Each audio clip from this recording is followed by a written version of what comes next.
Basically, it's going to be a pretty informal session. Go ahead and just kind of pick their brains, let them know what questions you have. I have a few questions we can start off with, but why don't you guys go ahead and just tell us one by one a little bit about yourself, how you got here, and then we'll kind of open it up for questions. You want to start, Beverly? My name is Beverly Johnson, and I'm here as a doctoral student in the Personal Financial Planning Department, originally from East Milne, Illinois. But basically how I got here is that I've spent most of my career in corporate America. Prior to being in corporate America, I was actually a military officer, but while I was in corporate America, I was introduced to a project called PhD Project, which actively recruited people out of business into PhD programs. At the time I was introduced to it, it just really wasn't the right time for me. But I went through some career changes, and while I was actually an entrepreneur, decided to do some teaching at a university as not as faculty, but as an adjunct, to just dabble into the profession. And once I spent some time as an adjunct, they actually decided to hire me as a full-time professor. And while I was there, a full-time teacher. And while I was there as a full-time teacher, decided that really, in order to stay in this career field, I needed to go back and get my PhD. Thusly, I started researching PhDs and ended up here in the personal finance program at Texas Tech. So I am in the Department of Surgery over at the Health Sciences Center. My voice is kind of weak today. And I guess I'm here because I sort of didn't know what to do with my life. I kept going to school. I liked school. I did my undergraduate in microbiology, and I did undergraduate research while I was getting my BS, and I really liked that. So I applied to graduate school afterwards, and came here to the HSC and did my PhD in microbiology here. I originally started in a master's program because I didn't know if I was ready to commit to the PhD. That sounded really hard, and I didn't know if I was smart enough or had it in me to do it. So I started in the master's program, and I started doing research. Thank you. And again, I really liked it. My research was really exciting and going well. I was going to conferences, all over the world, and I just loved it. So I didn't finish the master's. I just switched right to the PhD program. When I finished my PhD, I went to San Francisco and did a postdoc, and still didn't really know what I wanted to do. I didn't think I wanted to be a college professor. I wanted to do something glamorous like consultant, biotech or something. But I ended up coming back here because my husband, my fiance then, but who became my husband, already had tenure. He already had a faculty position here in Lubbock. So I came back to where I had done my PhD and got a faculty position in the Department of Surgery. My research, although I'm a PhD in a clinical department, it's kind of funny, but my research deals with wounds and infection, and so the fit was really good. And started my own lab. Never thought I would run my own lab, but I ended up really loving it. And now I have graduate students and medical students and undergrads, and it's a lot of fun. And so hopefully next month I'll get tenure. So it was never the career choice I thought I would make, but it just ended up sort of falling into place. I think I actually come from kind of the opposite end of the spectrum on that. So I'm Chris Bradley. So I'm originally from Kentucky. I got my undergraduate degree at the University of Kentucky. Originally, like a lot of people coming into college from high school, you only really know one or two professions. So in the case of sciences, you think a lot about probably dentistry, medicine, a lot of logical choices there. But I had a really good high school chemistry teacher who kind of said, screw the testing, like here would be the tax test. I'm going to teach you guys like actual chemistry. So it was a real prep for college. So when I got to college, I really still enjoyed it. And, I had really good professors in chemistry. So at the time I took the MCAT, but, I just ended up not just being interested in medicine as much as I was in just fundamental science. And from there, I got my PhD. I went to Cornell for 5 years, and then I did a postdoc in the Bay Area at Berkeley for a couple years before coming here. So I've been here for about 4 years. I would say I kind of always knew once I got to grad school I wanted to be my own boss. lot of different areas you can go into, ranging from public policy to industry to teaching or careers like that. But all of them, to me, the most attractive thing to academics is, one, I enjoy teaching students and interacting with people one-on-one, but also I really like the freedom to choose what I work on as long as I can get money to do it. So that part of things I always really enjoy, and to me, it's I've never really had a real job is the way I look at it. I'm really fortunate in that regard. So I really enjoy what I do every day. Great. We'll go ahead and open it up for questions. Feel free to ask them questions about, the tenure process or balancing life and school, home life, anything that you are interested in. Feel free to ask. So, anyone? Questions?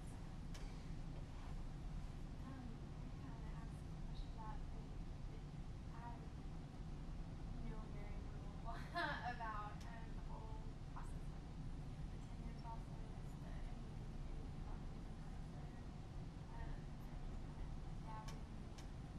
I guess what kind of professional I want to be in. But there is that. And what you guys are. I guess because I kind of been going through it, I can talk about that. So I guess tenure still today is the holy grail for college professors. I don't think it will always be, probably not that much longer actually. It's kind of an antiquated idea, tenure. And it's certainly not the only way to go. You can be a college professor and not worry about tenure. I started in a non-tenure track position. Generally, what happens is you get your first job as a professor, and you are an assistant professor. I think both of us are assistant professors right now. Depending on where you are, you usually have about 6 years to go up for tenure.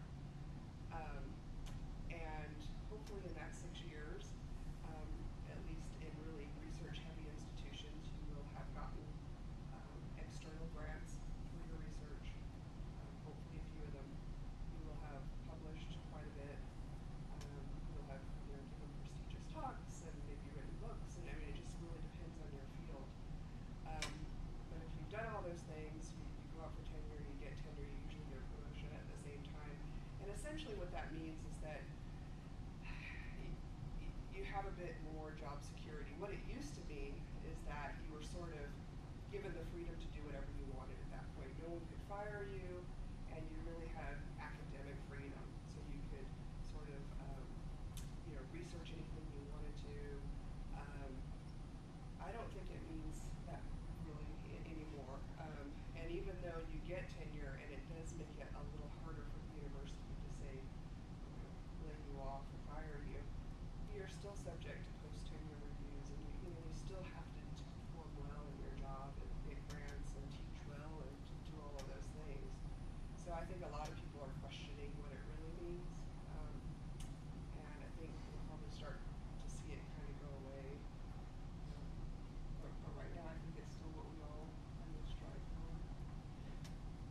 I think one other point that is important to understand too is that there are different universities with different kinds of requirements.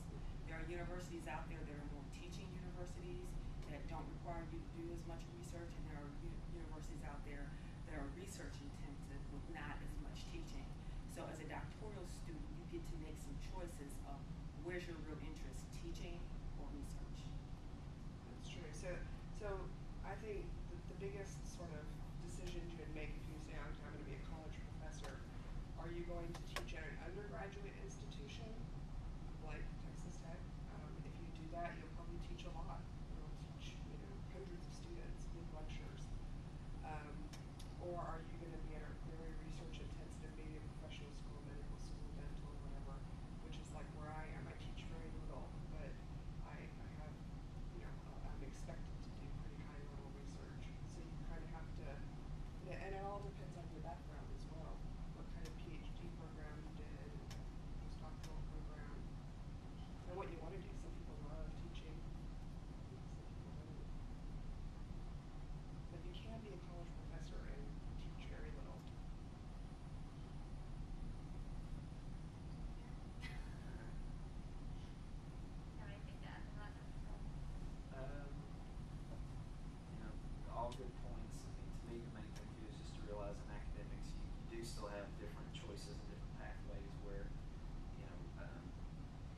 definitely considering undergraduate-only institutions, they still have the tenure process and things like that, but just in that process, then, instead of it being like, say, at a school like this, maybe depending on departments and things, for us, it's probably 75% research, 25% teaching emphasis.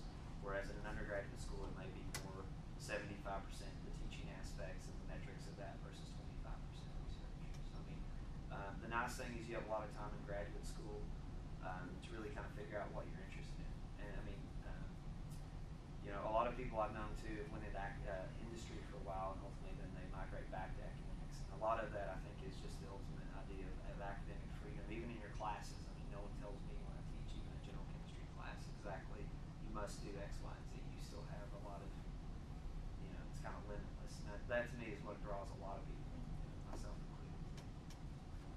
I think one of the other things, I'm going to add one more comment, is that for me uniquely, when I came out of my undergraduate program, I actually graduated with an engineering degree. When I went to my business program, I got a degree in marketing, basically, focuses marketing. But now I'm doing personal financial planning.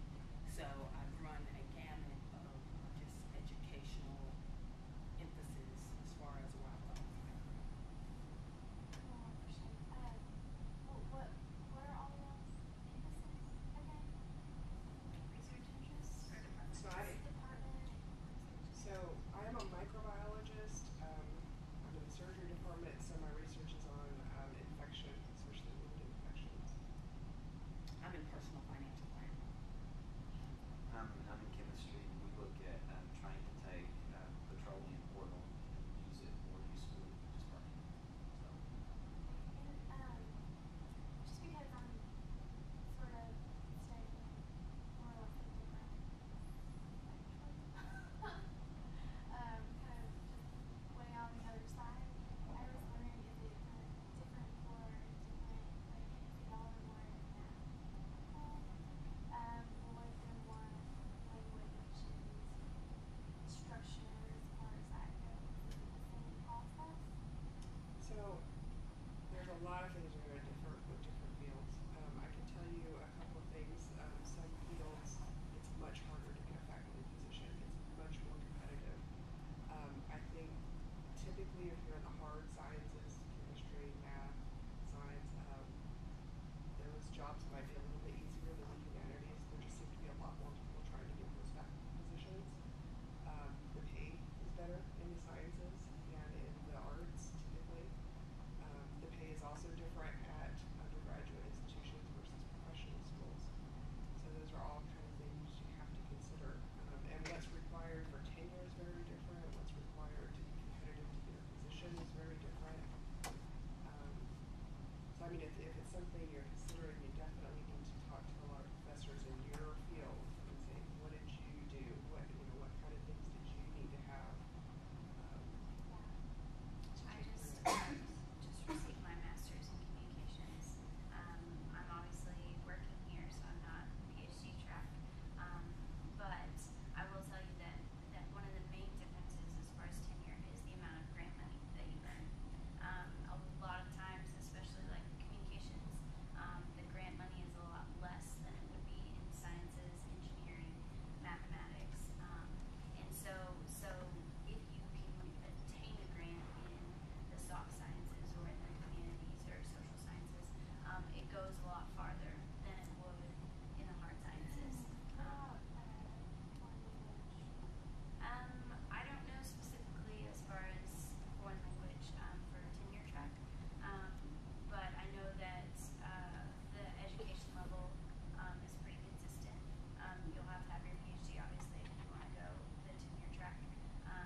But as far as grant money, that would be a little bit different depending on each field. Well, part of it too, like in some areas, like so in chemistry, normally the average PhD is about 5 years, whereas in other areas it can be say 7, that sort of thing. But normally in chemistry, they also want you to do a postdoc after you get your PhD. Whereas in another area, I'm not familiar with foreign language, but maybe once you get your PhD, you can also sometimes start looking for, depending on what kind of job you want, you may be able to, if you want to teach in an undergraduate school, apply immediately.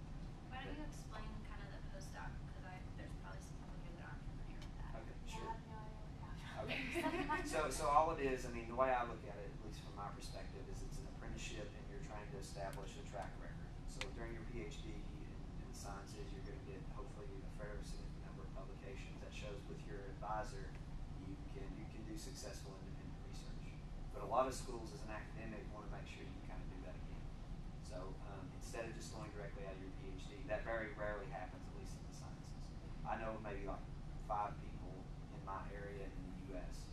who went directly from a PhD to a postdoc, or excuse me, from a PhD to a faculty position. So normally you do just a postdoc, which is usually a 2 to 3 year. You just go there and do research only. So that's a little bit of difference. A lot of times as a PhD program, you're going to be TAing like classes and things like that. In our case, in our discipline, you would TA lab courses, and that would pay you for the year kind of thing. But as a postdoc, all you do is research in someone's lab. You are an expert in the area, so generally, that's when you get, you're kind of almost doubly productive as you were as a PhD because you know what you're doing. You don't have to do any teaching. All you do is research, and hopefully that shows that you're successful in developing a new idea in a different research area. So then, if that works, that's when you actually apply for the academic position. So just to give you a clue, so in my field, generally it's about 5 to 6 years for a PhD. So let's talk about age here. So you start your PhD at about 22, say, and I don't know, 23, is that all right? 22-ish. So if you go directly to let's say you're doing it directly, so 22. Okay. Then you start your PhD. It takes, on average, 6 years. So now you're 28. Like you said, it's very rare we should get a position after that. You usually have to do at least 1 postdoc. And people in my field do it for about 4 years. So now you're about 32. And it's actually becoming very common that it's not just a postdoc, but you actually, I call them practice faculty positions. You almost have to have a faculty position where you're in a non-tenure track to be competitive enough to maybe even get a grant and then go for a real faculty position. That's very common these days. So you could be 35-ish before you get your first position. And I talk a lot about this with especially my female students because age is an issue there. You're 35. Now you've just started your first position and you've got 6 years to get tenure, which means you've got to work really hard until you're about 40. So exactly. So there's issues to think about there. But every discipline is significantly different. Yeah. I mean, my discipline is more business related. And what I have found is, even when I got my MBA, at Kellogg, Northwestern. And one of the things that really excited to me about getting a PhD is that all my professors, well, obviously top professors and researchers, but more in a business program, that experience and that connection to what's going on in the business world is just as relevant and significantly important. And therefore, a lot of my professors were actually consultants or ran their own consulting companies and interacted directly with business and brought like real life stuff into the classroom every day, which was very powerful. How did you manage research and life? And when you say amount of publications, like certain amount of publications that shows, like did you know how to do certain research? What do you mean with certain amount? How many publications? And are they publications that are journal papers or conference papers or? Totally depends on the field. For me, when I say papers, I mean in referring journals. So in journals where it's going to go through a formal review process. In my field, the sort of unwritten rule, and it depends on the type of institution. If you're at a very prestigious institution, if you're at Harvard, you're probably going to need a lot more papers to get tenure. Well, very few people get tenure at Harvard, but than you would at Texas Tech. In my field, a general kind of rule is about 20 papers before you are going up for tenure. And around 10 of those should be from your lab that you started as a professor. But that's going to be different for everybody in all different types of fields. Yeah. Oh, sorry. All my questions are along the same lines. Is there ever like a quota placed on like publications and or grants? I know at least when I interviewed for faculty positions, some of the universities, more so on the private side, they have a little bit more freedom to do this. They would hard sciences, they would tell you, well, normally we would expect overall after during your 6-year probationary tenure period, whether we give you a thumbs up or thumbs down, we would expect maybe a couple papers per year, one major grant. So a lot of places will give you, it's not that nebulous, they give you a reasonable idea.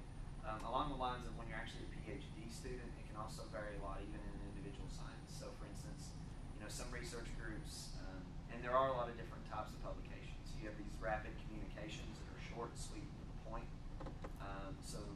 But then again, if you have a full paper, it may take you a lot longer to do a lot of experiments to fill in there.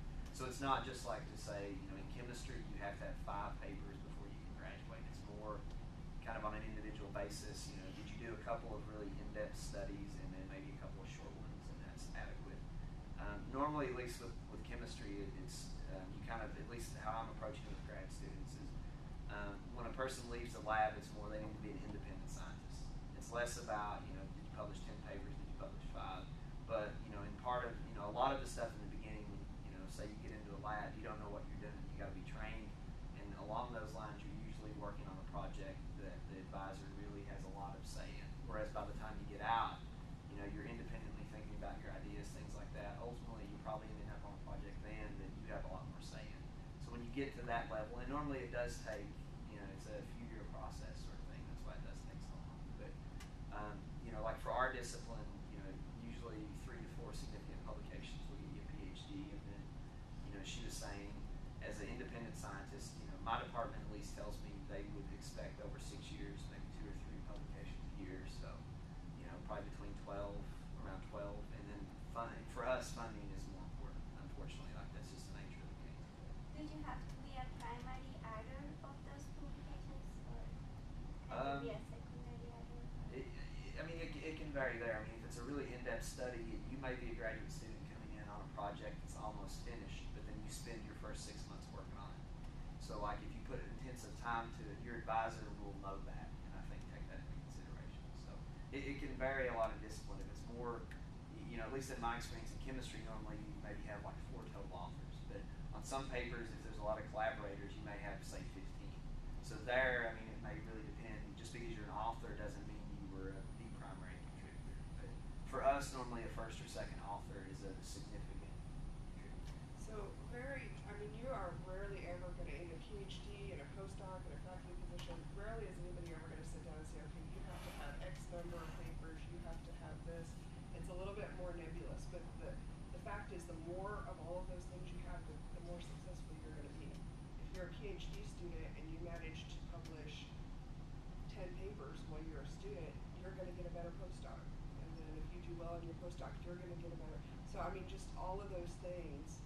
So there's very rarely a minimum that you have to get, but the more you get, the better that's going to be. I was talking to a professor that was an assistant professor here in literature one time, and he was saying for them, for tenure, they had to publish a book. You have to publish a book, and it can't just be the university press. You have to actually publish a book with a major publishing house. So it's just different in all the different fields, but you quickly learn what it is that you need to attain. And I have a couple of comments just from my current perspective as a PhD student. The thing you said about book, like where I am right now, a book is of no significance. It counts for anything. Although there are a lot of PhDs in business that write books, that's after they get tenure, because at that point they have time to do it. Before that, they're trying to publish. The program that I'm in here, one of the beautiful things is that, and I'm not really sure how it works in other disciplines, one of the beautiful things for us is that part of our dissertation is we don't really do this one big, huge dissertation. We do 3 publishable articles. So it really helps us to step out of the door with 3 publications. And that's actually one of the reasons why I'm here is I like the way the program really helps make sure you publish before you walk out the door.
do y'all balance life outside of academia? Because I mean, you're saying mid-30s is when you finally start.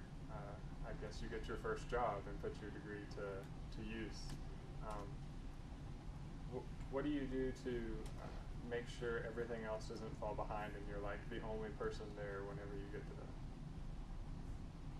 do your first For job? me, and just talking about the woman and the children and the motherhood, I have 2 kids.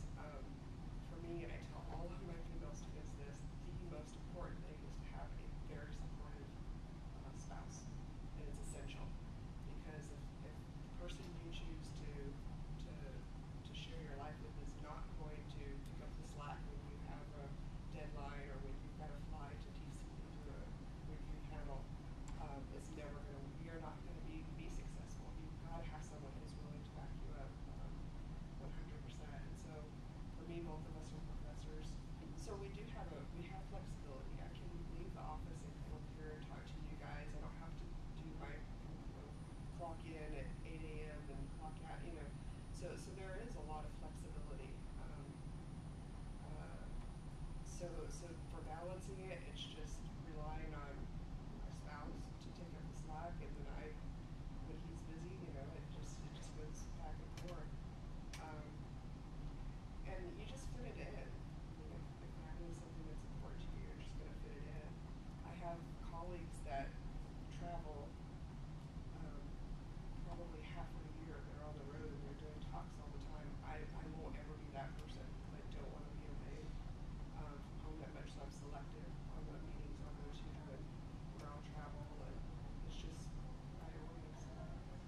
Well, so like as an undergrad, I would spend like 3/4 or almost my whole day every day during the semester working on classes, and I didn't really have I don't have a social life during the semester. So how do I mean, does it get easier? Yeah. Y'all don't have social life? Social life. I have a social life between semesters. So yeah, I mean that's Yes, kind of like. But there's a light at the end of the tunnel. I mean, you have to understand you're in a process. Mhm. It's like you're going through the tunnel, but you know you're going to come out of it. It isn't like I don't have a perspective. Actually, my perspective is I take bite off a piece at a time. I bite off a semester by semester. I don't think of it as a 3-year process. I think of it as next semester, this is what's going to happen. Then I'm going to get a little break. And then the next semester. If you think of it as a great big, I may spend time, it'll just totally mess with your mind. And I also think it's really important for you guys to try to know you like it and do something that's fun, because if you're in a job where you're going, oh, I cannot wait to leave here so I can have fun, or my life can start, or if your life is so separate from your work, that's not a good thing. I mean, to me, it is fun. It is fun to interact with my students and do all the things, go to conferences and talk to my colleagues and dream up crazy research projects we want to do. That's really fun. So I don't think I have that almost is my social life, other than my family and my kids. Also, I'm probably at the other end of the spectrum. I have been a single parent. I divorced when my children were 1 and 3 years old, and I went back and got an MBA as a single mother, and now here at a PhD program as a single mother. So my perspective has been, how do I manage being a single parent with two boys and still get done the things that I need to get done? And I think part of that is like really, really good planning. I have plan A, plan B, plan C, which is babysitter A, babysitter 2, babysitter C, and then I have to plan to carve out time to really connect with my kids. But in spite of that lifestyle that I've had to live to accomplish the things that I want to accomplish, I have really independent kids that I'm extremely close with, even managing all the things that I've done. And I was in a very intensive career as a corporate executive where I travel all the time. But when you talk about social life, so the best time, the most fun I ever had in my life was in grad school. It was a blast, an absolute blast. All of the grad students were real close. We traveled together. We took trips. We went to conferences and stuff. But so that was my social life. Was working with all of them and seeing them 24/7 at the lab, and everybody was excited for each other when your experiment worked or didn't. You go get drunk if it didn't. And, that it was just so much fun, and it's still like that today. I go and meet my colleagues and react with my graduate students again. Someone, actually, a dean of the university once told me when I was looking into possibly getting a PhD program, he told me, you will not like getting your PhD, but if you can just see that as a step to a greater life and what's going to happen after that, the cost will be significantly less than the benefit you receive when you get done. Yeah, I love to do it. I mean, like I said, grad school's a blast, and I don't know about you, I just. Yeah, I mean, along the lines of, all the other students in your program, really, it doesn't matter, like for chemistry, there's all kinds of different areas, everyone's researching different things, but you're all in it sort of together, not against the advisors, but sometimes it felt that way. But I mean, the idea would be you did have this nice network of people who were roughly, they're always someone in your age range, almost always. So even if you go back a couple years, after a certain time range, or you go in right out of undergrad. And I mean, my best friends now, same kind of thing, are the people that really I dealt with in grad school, and a few of my undergrad friends as well. So I mean, you can find some balance in grad school, but I mean, it's a marathon, at least in the sciences, because you've got 5 to 7 years, and you can't look at it that way, or it really buries you. To me, like, you have to really enjoy, I wouldn't say love, but it's got to be borderline love what you do.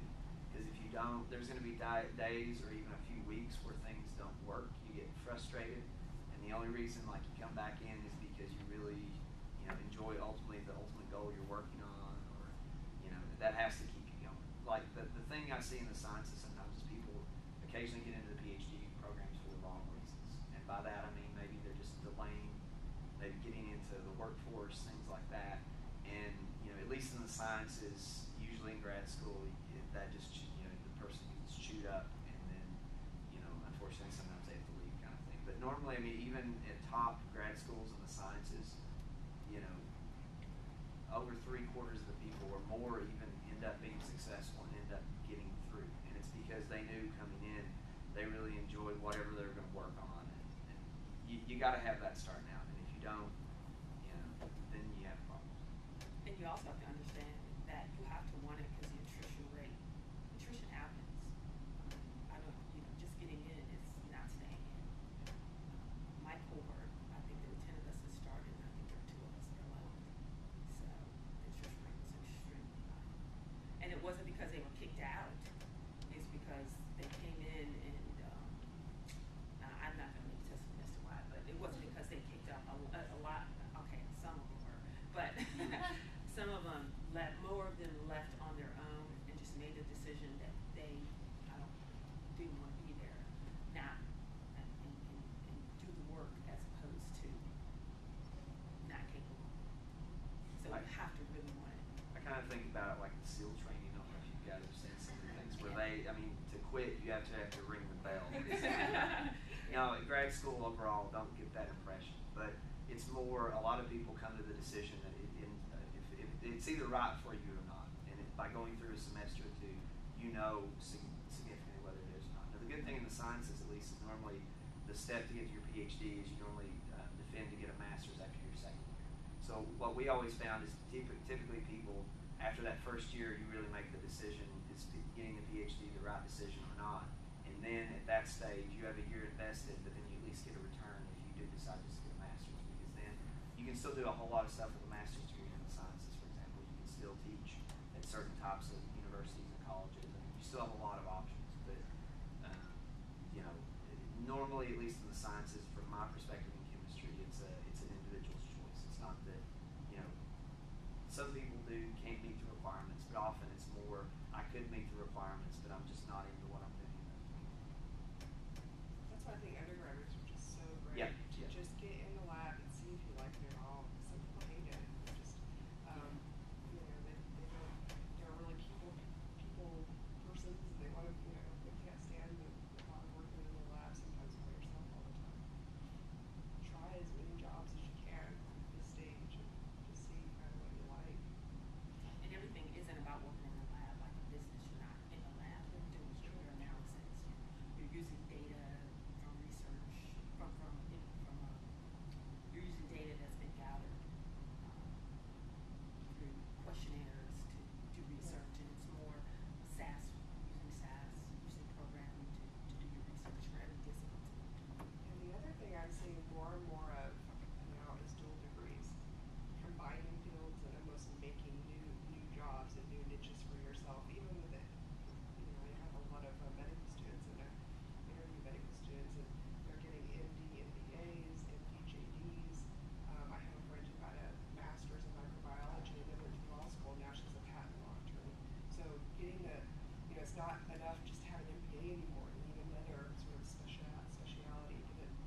I've seen lots of non-traditional students. When I went to grad school, there was a guy going through in his late 50s, and he had been in the military, he had been a firefighter, he'd done a lot of things, and he decided he wanted to get his PhD. So that's very common.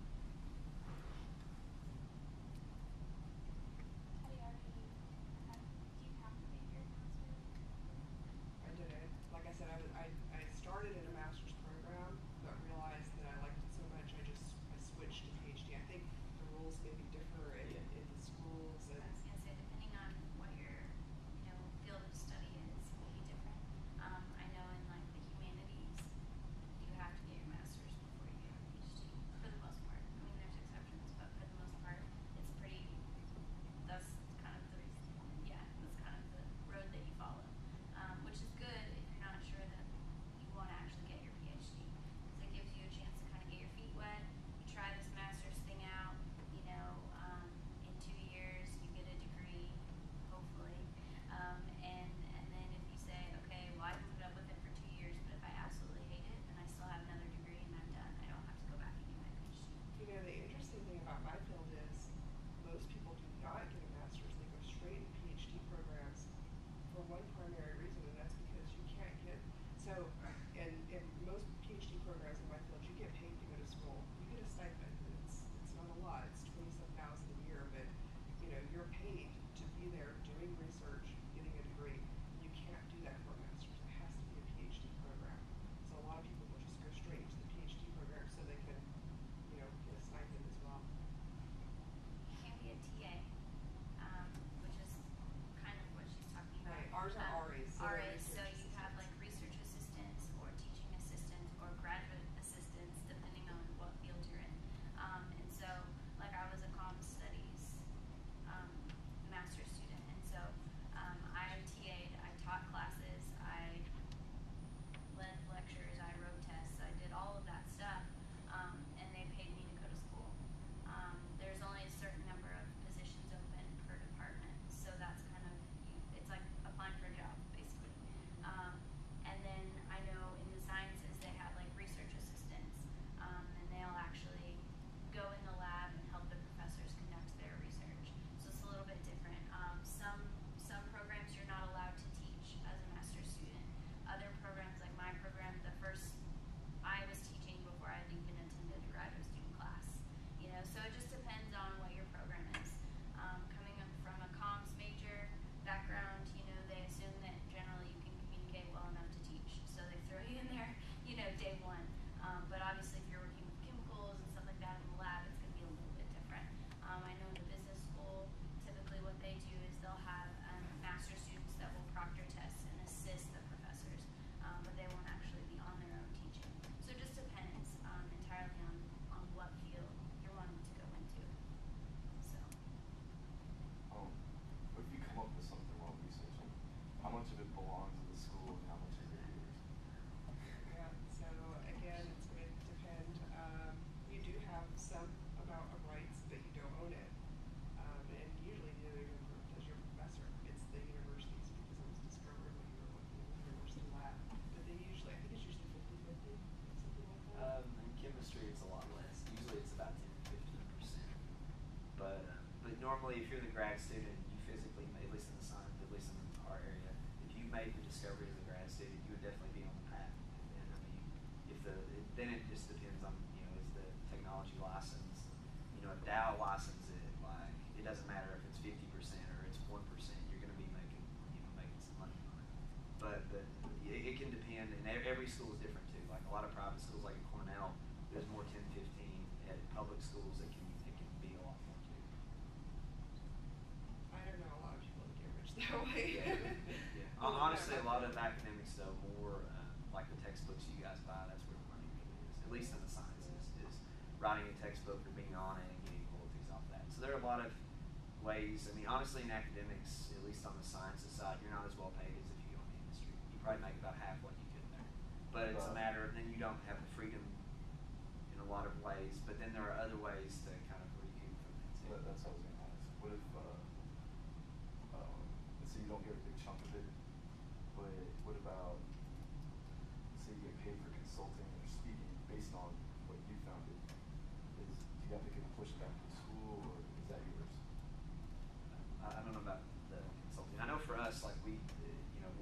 textbooks and things like that. And as long as you don't make, as long as it doesn't take up your time that you should be spending doing your job, you get to keep the money. It's just taxed, at least in my experience. With consulting, it may be a bit different. So, Yeah, exclusively. I was gonna say, I think for me, so the money I make doing that, I make a little, maybe, a few $1,000s a year just reviewing things or consulting about things. Then the school doesn't care about that. But if it is over a certain amount, and I think for us it's 20,000 a year, you have to start reporting it to the school. And then they become very concerned about how much time are you using every day to work on these side projects. And that could be an issue. Obviously, in the business realm, there's a lot of people that teach and consult. Say, I'm not really sure. I think it just depends on the university. Probably need to make sure you know that. When I was doing my postdoc in the Bay Area, it was at the time where everybody was doing startups and biotech, and a lot of the professors there had their own companies on the side that they had started with technology or they had developed, and there were lots of issues about that. Here they had a faculty position, but they also had a company, and where was the money coming from? How much time were they spending doing these things? So it's pretty tricky. The good thing is almost all universities are very transparent about it, private or public. And you come in and get oriented to the school, like here they give you these procedures about, it's a certain cap, say it's 20K. You know that from day one, so it's really spelled out kind of what you can do, which is good. Anyone else? Alright, I want each of y'all to give us one piece of advice for students that are wanting to go to graduate school and potentially, pursue a degree in higher education or a profession in higher education. What would be your one piece of advice that you would give us? My piece of advice would be to make sure you apply to more than one school. Make sure you're and actually go out and visit the ones that you're most interested in and meet them. Wow, that's hard. I think I just go back to try things out. If you think here, want to go into a research program, do some research before you make that decision and see if you like it. And yeah, if you do apply to graduate schools, visit them and talk to the grad students. Choosing the lab to work in is a very tricky business, and you need to get the inside scoop from as many people as you can. Still my homework. Still my thunder. Doing your homework is critical. Like even here at Texas Tech, take advantage of the fact that probably in the program you're interested in, there's grad students here. See what they think of the programs. Most professors, if they're worth a grain of salt, would be happy to talk to you if you're interested in their area. I would talk someone's ear off if they really want to be a chemistry professor, just because, for us, so many people go into so many different areas. If they're really interested in basic science, they will try to help you figure out, what you're interested in. And even if it's not different from what I do, like I want to talk to somebody and help them. And, as in life and anything, there's always going to be people that would be not cooperative or say no. But there's also on the other side of that, always someone in a department who will say yes and who will try to help you. You just got to find them. You just got to be diligent. So just do your homework about grad school. Just find the person who has the job you think you want and talk their ear off and figure out what they did. What if the job you think you want doesn't exist or isn't accessible? It probably does exist. There's probably somebody in that position somewhere, and you